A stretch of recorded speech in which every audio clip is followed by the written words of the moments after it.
Messieurs, dames, ça y est, il est là. Le livreur vient tout juste de passer et de me déposer ce petit colis dans lequel vous savez très bien ce qu'il y a. Il y a le nouveau, le premier compteur GPS pour vélo de la marque Coros. Je l'avais annoncé sur la chaîne. Je suis assez hypé de le découvrir avec vous là tout de suite maintenant. Parce que pour rien vous cacher, il y a quelques jours, j'ai eu le droit à une petite présentation presse en visio avant de recevoir cet exemplaire de test. Il y a eu pas mal d'infos.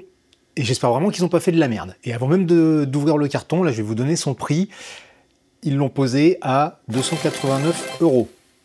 Alors vous allez me dire, des compteurs à 289 €, il y en a d'autres, mais pas avec une autonomie annoncée jusqu'à 120 heures. Voilà. Déjà là ils ont posé le truc, donc c'est 120 heures en multibande, vous savez, avec les différents systèmes, donc GPS, Galileo, GLONASS et compagnie, jusqu'à 70 heures en double fréquence, et en plus de ça, il y a un petit panneau solaire qui fait que si tu roules 1 heure sous le soleil, donc vraiment en plein soleil, tu gagnes 2 heures d'autonomie. Voilà, donc j'espère vraiment que sur le reste, ils n'auront pas fait de la merde, notamment au niveau de la navigation et tout. Autrement, il y a l'air d'y avoir plein de choses très très cool dedans, de ce qu'on a vu dans la présentation. Et après, si tout n'est pas parfait dès le début, au moins je sais que Coros, ils sont très forts sur les mises à jour, donc ça devrait s'améliorer. Allez, je crois qu'il est temps d'ouvrir ça, on va pas traîner plus. En plus, c'est sympa. Il y a une petite ouverture facile sur le carton.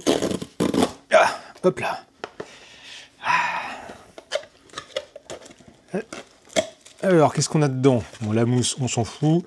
On veut juste ça. Ok. Voilà. Coros Dura Solar GPS Bike Computer. Je ne vais pas vous faire la liste complète des caractéristiques, pour ça il y a les liens dans la description, si vous voulez la fiche technique complète avec la taille, le poids, les machins, les trucs. Ce que je peux vous dire par contre, c'est pourquoi est-ce qu'ils l'ont appelé Dura. Alors en fait Dura, ça viendrait de l'espagnol pour signifier que c'est quelque chose de difficile, et en fait c'est un compteur GPS pour vélo qu'ils ont pensé visiblement pour du long, pour l'aventure, et je peux vous afficher le petit graphique qu'ils nous ont mis dans la présentation presse, voilà, qui montre le positionnement marketing, donc qui est très orienté, on va dire, donc bikepacking, gravel, all-road, machin, quand même un peu performance, enfin toutes ces choses-là. Bref, ça s'ouvre par ici, là, hop. Allez, donc ce qui va être très intéressant aussi d'avoir ce compteur Coros, c'est pour les utilisateurs de montres Coros, d'avoir toutes les données dans le même écosystème, dans l'interface Coros. Là, depuis une grosse semaine, je reteste une montre Coros, donc là c'est la Vertix 2S. J'ai pu voir d'ailleurs qu'il y avait eu de très chouettes mises à jour. Enfin, il y a surtout une fonction maintenant qui m'intéresse beaucoup dessus, c'est qu'on peut faire une sorte d'écran déporté avec le smartphone. Je pense que ça va fonctionner aussi avec le compteur. Et ça, c'est cool, parce que ça veut dire qu'en cours de route pour la navigation, on pourra afficher la trace sur l'écran du smartphone sans passer par une application tierce type OpenRunner ou Komoot. Alors, donc on a le compteur qui est là, on va regarder ça. Les petites fixations pour le support, ok, le support lui-même, alors ça je sais déjà que c'est un quart de tour Garmin standard, et c'est une très bonne chose pour pas avoir à changer, autrement ils ont fait un petit support aérodynamique. Alors sur les photos qu'on a vues dans la présentation, je l'aurais imaginé en alu, mais en fait il est en plastique, enfin en composite, enfin en quelque chose, bon ça a l'air solide dans tous les cas, mais c'est quelque chose de classique. Qu'est-ce qu'on a d'autre? Bon, un câble de recharge USB-C, je suppose, ça je vais pas tout déballer, c'est du standard, et c'est à peu près tout ce qu'on a de ce côté-là. Maintenant, ce qui nous intéresse, le compteur. Hop, il n'y a rien d'autre là-dedans? Non, il n'y a rien d'autre. Voilà, alors déjà la taille, tout de suite, par rapport au Garmin Edge 1040 Solar, si on veut voir, je peux le comparer au Sigma Rox 12.1, qui se rapproche déjà un petit peu plus de la taille. Ok, et j'ai quoi d'autre? Peut-être un hammerhead qui traîne dans le coin. Voilà, le Karoo 2. Donc il est un peu moins large que le Karoo 2. Mais c'est pas ça qui nous intéresse, de comparer les tailles, je pense. Ce qu'on veut, c'est le voir. Voilà. Et écoutez, il ressemble à peu près à ce qu'on avait dit. Alors déjà, petite déception, la taille de l'écran, c'est pas immense. Je m'attendais à moins de bordure, avec un écran plus large. En plus, il y a le panneau solaire. Et c'est vrai que si je reprends mon 1040 Solar, ouais, ça fait petit comme écran. Après, à voir s'il est bien lisible. Donc il fait, je crois, j'avais lu 2,7 pouces de diagonale. Autrement, on retrouve donc cette grosse molette Donc ça, on l'avait vu sur les premières photos. Au début, j'étais sceptique. Après réflexion, je me suis dit que ça pouvait être quand même intéressant pour utiliser le compteur. Donc c'est la molette qu'on retrouve aussi sur les montres. Et mine de rien, c'est un système qui est pas mal. Et puis, on a un bouton ici, donc le quart de tour, le port de recharge USB-C, bien entendu, parfait. Et puis bon, on va pouvoir se démarrer ça, et comme ça, je vais pouvoir voir petit à petit si ça répond à certaines questions que je me pose. Enfin, en fait, je me pose plein de questions par rapport à ce compteur, notamment alors des trucs que j'ai notés. Hein. Est-ce qu'on pourra changer de trace au cours d'une activité ? Est-ce qu'on aura l'écran déporté sur le smartphone comme pour les montres, hein, comme je vous ai dit? Est-ce que ça va bien savoir recalculer les itinéraires? Alors ça, ils nous ont déjà dit que ça va utiliser en fait les données Google Maps pour faire un reroutage, on va dire, un petit peu intelligent avec les routes barrées et tout. Donc en fait, ça va se faire via l'application smartphone, mais automatiquement sur le compteur. Moi, ce que je veux savoir, c'est ce qu'il va savoir bien recalculer entre les différents types de routes et chemins en fonction de ce qu'on lui dit. Je voulais savoir s'il était compatible Komoot et OpenRunner. Il est compatible Komoot, mais pas encore OpenRunner, donc ça pour envoyer les traces directement dessus. Ils ont déjà annoncé que ça va être compatible avec les radars Garmin, par exemple, ou même d'autres marques. J'avais demandé est-ce qu'il y aura du live track. Il n'y aura pas de live track au début, mais ça va venir avec une mise à jour. Par contre, il y aura du groupe track. Donc ça, apparemment, via l'application Coros, on pourra dire que je roule avec un tel, enfin créer un groupe, et donc savoir en temps réel qui est où, et s'envoyer des alertes ou des trucs si besoin. Moi, après, ce que je veux savoir, c'est est-ce qu'il va se mettre en veille automatiquement si on le laisse à l'arrêt? Et je pense que oui, parce qu'en fait, ils ont expliqué que il n'y a pas besoin de l'éteindre. Le truc s'éteint, mais même avec l'écran éteint, on peut continuer d'envoyer des choses dessus via le smartphone et tout, donc ça peut être intéressant. Je voulais savoir s'il y avait aussi l'affichage des points d'eau, des WC, enfin toutes ces choses-là, qui a une fonction que je trouve juste hyper pratique sur le Edge 1040 Solar, parce que ça, quand on se balade, notamment en ultra, surtout s'il fait nuit ou quoi, ça permet tout de suite de repérer ce qu'il y a à proximité, donc ça pouvait le faire, ce serait cool.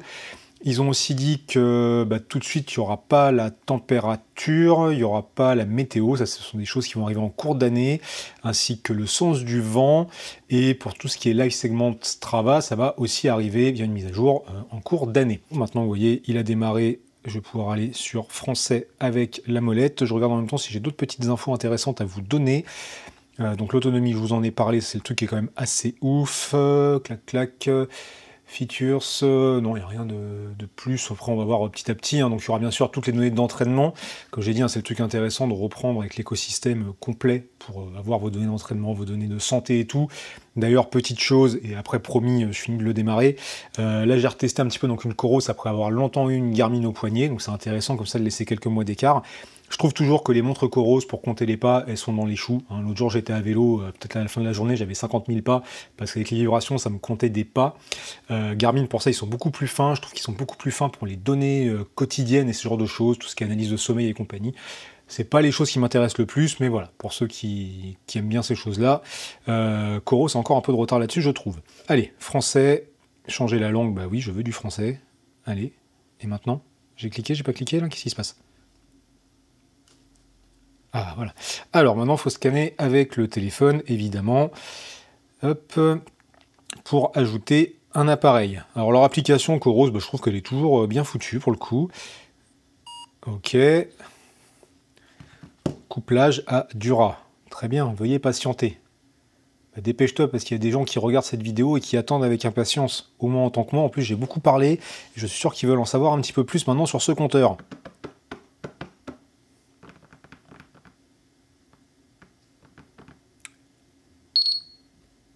Déjà, ça bip, ça me plaît pas. Ça va falloir couper ces bips.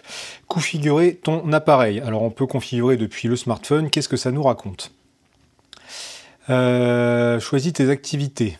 Home trainer, gravel, VTT, road bike. Je pense qu'on va tout laisser pour le moment. Les notifications. Alors, je vous avoue que moi, plus ça va, plus j'apprécie ne pas avoir de notifications sur mon compteur de vélo.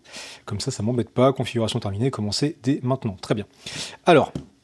je risque d'avoir à faire une mise à jour de firmware tout de suite parce que là c'est une version bêta. En fait, je reçois ce compteur quelques jours avant cette vidéo, quelques jours avant son annonce officielle pour commencer à le tester. On va voir un petit peu ce que ça me propose de faire. Donc là, il est en train de charger les données GPS à jour. Ça, c'est une fonction qu'a Coros via son application. Comme ça, normalement, après, ça synchronise plus vite à l'extérieur. Est-ce que j'ai une mise à jour de firmware? Comme ça, on va commencer par le commencement. Bon, j'ai déjà la dernière version, ok, je reverrai après dans la doc qu'ils ont envoyé si j'ai quelque chose à faire. Et donc, réglage d'activité. Ce qui veut dire que directement dans l'application, je peux aller régler en fait les écrans de données. Mais est-ce qu'avant de faire ça, on ne jetterait pas quand même un petit œil à ce compteur? Alors, donc avec la molette, on peut défiler. Alors là, je pense que je verrai pour inverser le sens de la molette. Parce que vous voyez, si je vais vers le haut, ça va vers le bas. Donc ça, c'est vraiment des questions de préférence. Donc on va aller faire un tour dans Système. J'ai appuyé, il ne va pas dedans là? J'ai pas appuyé assez fort. Voilà. Associer un téléphone, c'est fait. Alors, accessoires. Donc je pense qu'on peut coupler tout de suite des accessoires. Et bien écoutez, de suite, je vais coupler le compteur, pas le compteur, le brassard Coros. Donc ça, ce qui est bien, c'est que juste en posant le doigt, ça va. Je crois pas qu'il soit NT+. Vous voyez, en fait, il le trouve tout de suite. Je n'ai même pas besoin de chercher. Il est déjà connecté. Ah, c'est marrant. En fait, du fait que le brassard soit relié à l'application, je pense qu'il le récupère directement. Et vous voyez, il m'a aussi déjà connecté ma montre. Ça, c'est intéressant, ça. Et de ce que j'avais vu, en fait, la montre, on peut du coup diffuser directement la fréquence cardiaque de la montre sur le compteur, je crois, sans n'avoir rien à faire. Enfin, apparemment, ils ont fait une intégration assez complète de tous les appareils qu'on peut avoir chez eux et tout. Alors, on pourra connecter au réseau Wi-Fi, bon, pourquoi pas. Alarme vélo, ok. Autres paramètres, langue, couleur du thème, rouge. Ouais, bon, rouge, ça me va bien dans l'absolu. Bon, et bien, je vous disais que j'aimais bien le rouge, sauf qu'en fait, j'ai trouvé à faire la mise à jour de firmware. Et maintenant, nous n'avons plus que 3 coloris dispo. Vert, bleu et violet. Bah, vous voyez, je viens de le mettre en vert sans vouloir. Je vais le remettre en bleu.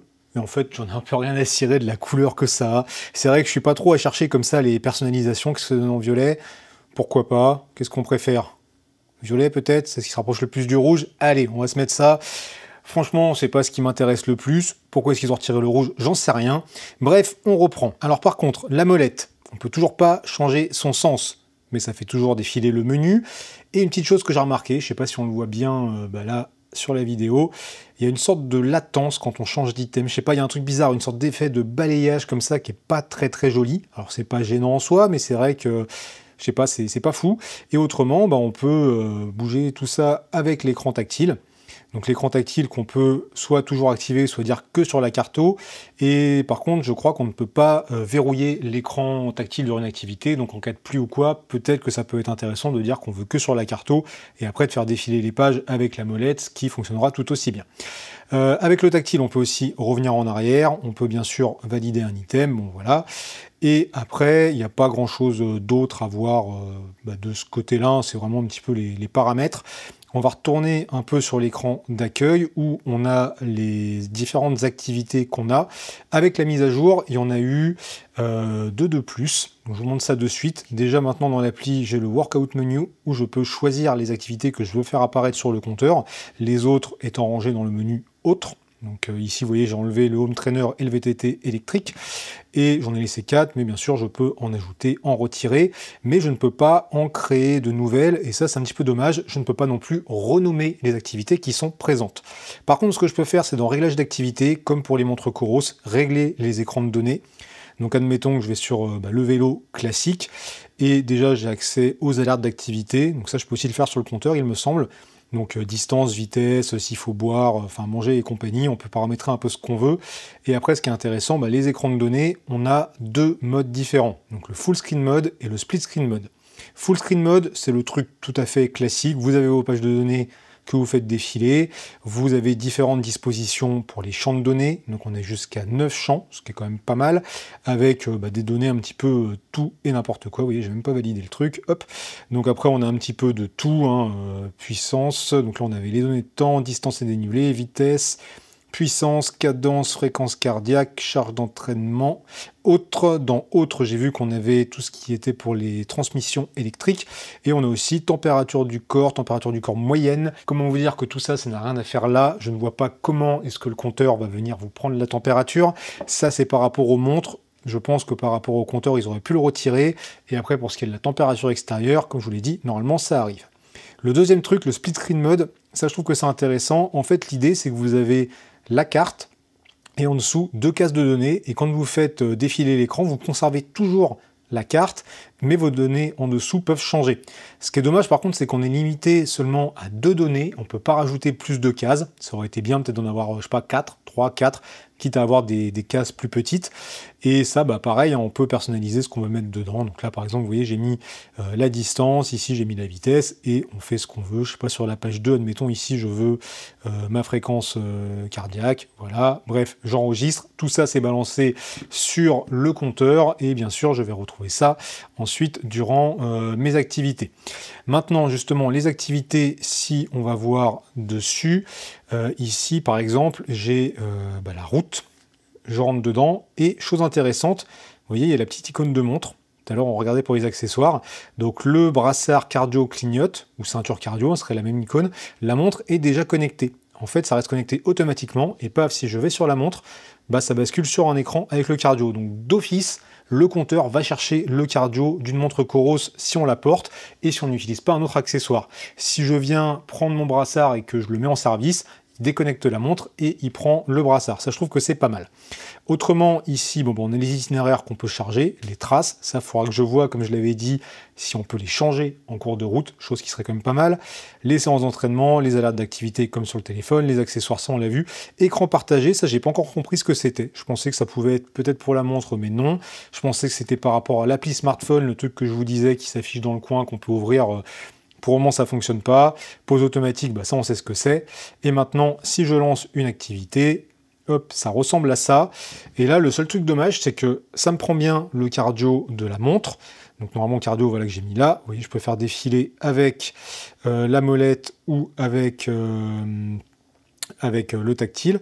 Et là, vous voyez, j'ai quand même un écran, en fait, où ici, j'ai pas la carte. C'est marrant, cette page de données où il n'y a rien, il faudra que je regarde ce que c'est. Bref, donc le cardio est repris de la montre. Et ce qui est chiant par contre, c'est que sur la montre, ça m'affiche l'écran du cardio. Alors que moi, je voudrais mon écran de montre normal. Je peux la déconnecter, ok. Hop, et je suppose que là, voilà, ça me saute le cardio. Donc ça, par contre, l'intégration, elle est bien pensée. Mais il y a quand même un petit truc qui me chagrine. Bref, ici, si je reste appuyé sur le bouton, ça m'ouvre le menu pour aller refaire les paramètres ou ce genre de choses. Là, je peux retourner sur mon activité. Si j'appuie ici, ça se met en pause, évidemment.